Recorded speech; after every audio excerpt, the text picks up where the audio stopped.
El carrer de Berga és un dels carrers més antics del poble. La majoria de cases, com es pot veure indicat encara en algunes façanes, es van construir cap a finals del 1600. Es tracta d'un camí ramader, de transhumància, que es dirigeix cap a Santa Creu de Juglar i per on hi acostumaven a passar tot tipus de ramats. Actualment, també té un dels carrers que concentra més comerços del poble. A banda de la plaça Major, aquest carrer és un dels principals espais protagonistes de la Fira d'en Roca Guinarda.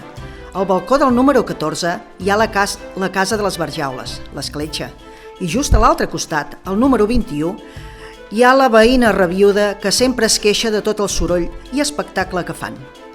Entre converses, crits i rialles, tant les Barjaules com els seus clients s'ho passen la mar de bé, mentre el públic segueix la conversa amb entusiasme. Si us animeu a venir, us esperem a la propera fira, el primer diumenge de novembre, després de Tots Sants.